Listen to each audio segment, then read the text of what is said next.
السلام علیکم۔ آج جو میں واقعہ آپ کو بتانے جا رہا ہوں یہ بہت ہی خوبصورت اور بہت ہی دل کو لبھا دینے والا واقعہ ہے،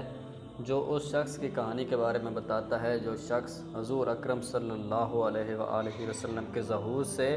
1000 سال پہلے آپ صلی اللہ علیہ وآلہ وسلم پر ایمان لے آیا۔ جب آپ صلی اللہ علیہ وآلہ وسلم کا ظہور اس دنیا میں نہیں ہوا تھا، وہ شخص اس وقت 1000 سال پہلے آپ کی پیدائش سے آپ صلی اللہ علیہ وآلہ وسلم پر ایمان بھی لے آیا، اور ایک خط بھی آپ صلی اللہ علیہ وآلہ وسلم کے لیے چھوڑا، جو خط آپ صلی اللہ علیہ وآلہ وسلم کے ساتھ پہنچ بھی گیا جب آپ صلی اللہ علیہ وآلہ وسلم مدینہ تشریف لائے۔ تو چلتے ہیں اس کہانی کی طرف، یہ قصہ کیسے شروع ہوا اور کہاں سے شروع ہوا۔ آپ صلی اللہ علیہ وآلہ وسلم کے پیدائش سے آپ صلی اللہ علیہ وآلہ وسلم کی نبوت سے 1000 سال پہلے یمن کا بادشاہ تھا جس کا نام طبع خمیری تھا۔ اس کی ایک بہت بڑی سلطنت تھی اور وہ ایک بہت ہی زیادہ شان و شوکت والا بادشاہ تھا۔ ایک مرتبہ جب وہ اپنی اپنے سلطنت کے دورے کو نکلا تو اس کے پاس 12,000 عالم اور حکیم تھے، 1,32,000 سوار لشکر اس کے پاس تھا، اور لاکھوں کی تعداد میں پیادہ اس کے ساتھ تھے، جس سے اس کے لشکر کی شان و شوکت میں اتنا اضافہ ہو گیا تھا کہ وہ جس سلطنت کے پاس سے بھی گزرتا تھا، جس جگہ کے پاس سے بھی گزرتا تھا، اس جگہ کے تمام لوگ اس کے لشکر کو دیکھنے کے لیے باہر نکل آتے تھے اور اس کے لشکر کی تعریف کرتے تھے، اور وہ بھی اس بات سے خوش ہوتا تھا کہ اس کے پاس اتنا بڑا لشکر ہے، اتنی بڑی سلطنت ہے کہ لوگ اس کی سلطنت، اس کے لشکر اور اس کے رعب و دبدبہ کو دیکھنے آتے ہیں اور اس کی تعریف کرتے ہیں۔ چلتے چلتے اس کے لشکر کا گزر مکہ سے ہوا۔ جب اس کے لشکر کا گزر مکہ سے ہوا تو مکہ سے کوئی بھی اس کے لشکر کو دیکھنے نہ آیا، کوئی بھی شخص مکہ سے اس کے لشکر کو دیکھنے نہ آیا، اور جب اسے یہ بات معلوم پڑی کہ مکہ سے کوئی بھی شخص اس کے لشکر کو دیکھنے نہیں آیا تو اس نے ان لوگوں سے دریافت کیا کہ مکہ میں ایسی کیا بات ہے کہ وہاں سے کوئی بھی شخص ہمارے لشکر کو دیکھنے نہیں آیا۔ تو انہیں کسی نے بتایا کہ وہاں ایک گھر ہے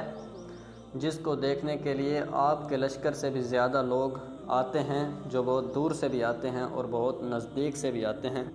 اس گھر کو بیت اللہ کہتے ہیں، اور اس کے جو خادم ہیں وہ اسی کی تعظیم کرتے رہتے ہیں اور اسی کی خدمت کو ہی اپنی زندگی سمجھتے ہیں۔ وہ اس گھر کو چھوڑ کر کہیں نہیں جاتے اور اس کی شان و شوکت ہی ان کے لیے سب سے بڑی ہے، اور اس سے زیادہ انہیں کچھ نہیں چاہیے۔ وہ اسی گھر کی خدمت کرتے رہتے ہیں، اسی گھر میں رہتے ہیں، اسی گھر کی تعظیم کرتے رہتے ہیں، اسی گھر کی صفائی میں لگے رہتے ہیں، اور انہیں اور کچھ نہیں سوچتا۔ جب اس بادشاہ یعنی طبع خمیری نے یہ بات سنی تو اسے بہت غصہ آیا، اور اس نے قسم کھا کر کہا کہ میں اس گھر کو کھدوا دوں گا اور اس کے خادمین کو قتل کروا دوں گا۔ یہ کہانی اگر آپ پوری سنیں گے تو یقیناً آپ کو مزہ آئے گا، کیونکہ بادشاہ کی زندگی اب بدلنے والی ہے۔ یہ بات جب اس بادشاہ نے کہی کہ میں اس گھر کو کھدوا دوں گا اور اس کے جو خادمین ہیں ان کو قتل کروا دوں گا، تو اسی وقت اس کے منہ اور ناک سے خون بہنا شروع ہو گیا، اور اس خون میں اتنی بدبو آ رہی تھی کہ لوگوں کا اس کے پاس بیٹھنا بھی محال ہو گیا۔ اس کے پاس بہت زیادہ حکیم تھے، ان حکیموں نے حکمت کا کام شروع کر دیا، اس کا علاج کرتے رہے، کافی دنوں تک اس کا علاج جاری رکھا لیکن کوئی اثر نہ ہوا۔ اس کے لشکر میں جو عالم تھے ان میں ایک عالم تھا جس کا نام ربانی تھا، جو سب سے زیادہ پڑھا لکھا اور ایک نیک پرہیزگار بندہ تھا۔ ربانی نے اس کی نبض دیکھی اور اس سے کہا کہ علاج زمین کا ہو رہا ہے لیکن مرض آسمان کا ہے، یقیناً آپ نے کوئی ایسی بات کہی ہے جو ایک غلط بات تھی، آپ کو فوراً اس بات سے توبہ کرنی چاہیے، تو یہ مرض اسی وقت ٹھیک ہو سکتا ہے۔ اگر آپ اس بات سے توبہ نہیں کریں گے اور اس ارادے کو ختم نہیں کریں گے جو غلط ارادہ آپ نے کیا ہے، تو شاید اس مرض کو حل کرنا ناممکن ہو جائے۔ تو اس وقت اس بادشاہ یعنی طبع خمیری نے اپنے ارادے سے توبہ کی، اور اس نے ارادہ کیا کہ میں اس گھر یعنی بیت اللہ کا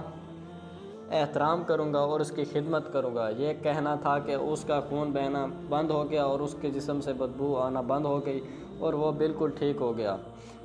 جیسے ہی اس کو شفا ملی تو وہ بہت خوش ہوا۔ اس نے مکہ کی زیارت کی اور مکہ کے اوپر ریشمی غلاف چڑھایا اور مکہ میں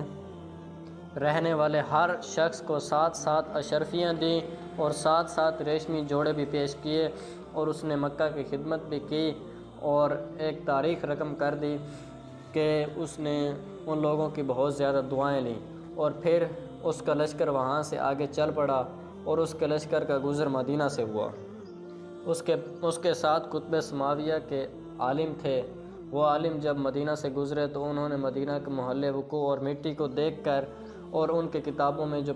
پیشن گوئیاں لکھی ہوئی تھیں کہ مدینہ وہ جگہ ہے جہاں آخری نبی صلی اللہ علیہ وآلہ وسلم ہجرت کر کے آئیں گے، دیکھیں تو انہوں نے کہا کہ ہم مدینہ سے آگے کہیں نہیں جائیں گے، ہم مدینہ میں ہی رہیں گے، اور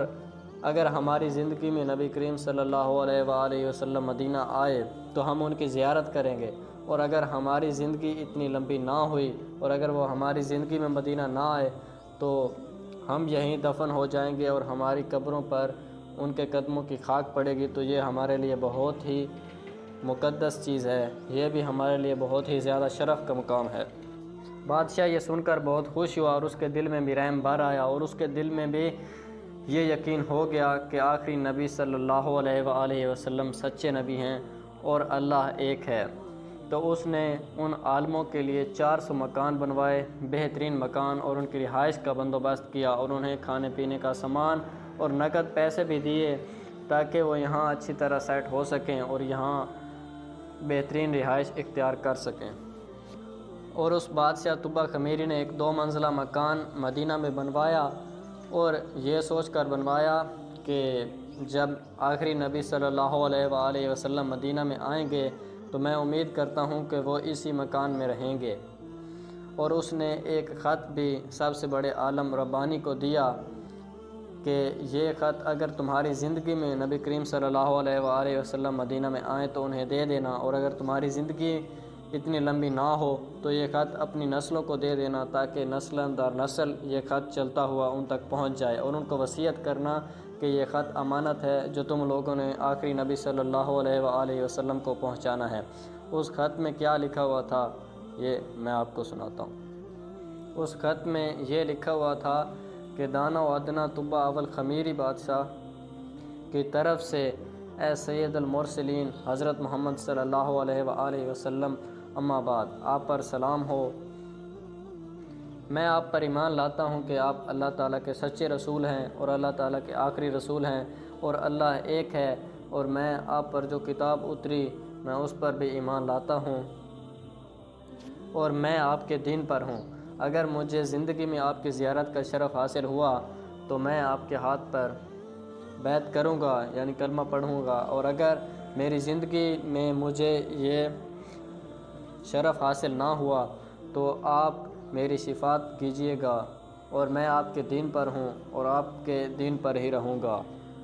قیامت کے دن مجھے فراموش نہ کیجیے گا، میں آپ کی پہلی امت سے ہوں اور آپ کے مدینہ میں تشریف آوری سے پہلے ہی آپ کی بیعت کرتا ہوں، اور میں اس بات کی گواہی دیتا ہوں کہ اللہ تعالیٰ ایک ہے اور آپ صلی اللہ علیہ وآلہ وسلم کے اللہ تعالیٰ کے آخری نبی اور سچے رسول ہیں۔ حضرت ایوب انصاری رضی اللہ تعالیٰ عنہ اس بڑے عالم ربانی کی اولاد میں سے تھے، اور یہ خط ربانی کی اولاد میں سے چلتا ہوا آخرکار حضرت ابو ایوب انصاری رضی اللہ تعالیٰ عنہ تک پہنچا، اور جب حضرت محمد صلی اللہ علیہ وآلہ وسلم مکہ سے ہجرت کر کے مدینہ پہنچے تو اللہ تعالیٰ کو شاید یہی منظور تھا کہ آپ صلی اللہ علیہ وآلہ وسلم نے فرمایا جس جگہ میری اونٹنی رک جائے گی میں وہیں قیام کروں گا، اور آپ صلی اللہ علیہ وآلہ وسلم کی اونٹنی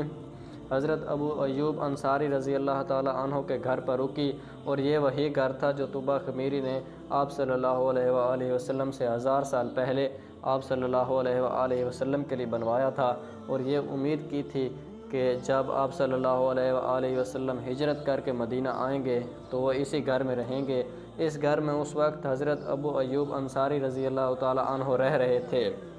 ہر شخص کا اصرار تھا کہ مدینہ میں حضور اکرم صلی اللہ علیہ وآلہ وسلم اس کے گھر رکیں، لیکن آپ صلی اللہ علیہ وآلہ وسلم کی اونٹنی اس گھر میں رکی جو حضرت ابو ایوب انصاری کا گھر تھا، اور یہ وہی 2 منزلہ مکان تھا جو بادشاہ طبع خمیری نے آپ صلی اللہ علیہ وآلہ وسلم کے لیے بنوایا تھا، اور وہ خط جو بادشاہ طبع خمیری نے آپ صلی اللہ علیہ وآلہ وسلم کے لیے لکھا تھا وہ حضرت ابو ایوب انصاری رضی اللہ تعالی عنہ نے ابو لیلہ کے پاس رکھا ہوا تھا۔ ابو لیلہ آپ کا ایک دوست تھا۔ جب آپ صلی اللہ علیہ وآلہ وسلم مدینہ پہنچے تو لوگوں نے ابو لیلہ کو کہا کہ وہ خط جو تمہارے پاس ہے وہ آپ صلی اللہ علیہ وآلہ وسلم کی بارگاہ میں لے جاؤ اور اس خط کو پہنچاؤ، کیونکہ وہ تمہارے پاس امانت ہے۔ جب ابو لیلہ آپ صلی اللہ علیہ وآلہ وسلم کی بارگاہ میں گیا تو آپ صلی اللہ علیہ وآلہ وسلم نے اسے پہچان لیا اور کہا کہ تو ابو لیلہ ہے۔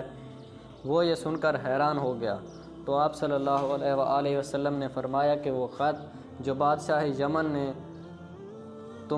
تم تک پہنچایا ہے وہ خط مجھے دو۔ ابو لیلہ نے وہ خط آپ صلی اللہ علیہ وآلہ وسلم کو دے دیا، اور جب آپ صلی اللہ علیہ وآلہ وسلم نے وہ خط پڑھا تو آپ صلی اللہ علیہ وآلہ وسلم نے فرمایا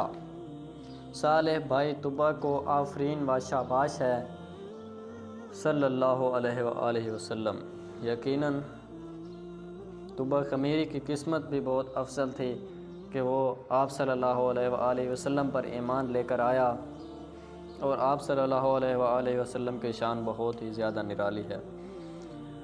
اگر آپ کو یہ واقعہ پسند آیا ہو تو میرے چینل کو سبسکرائب کر دیں، کیونکہ آپ کو سبسکرائب کرنے سے کوئی نقصان نہیں ہوگا لیکن مجھے اس کا فائدہ ہو سکتا ہے۔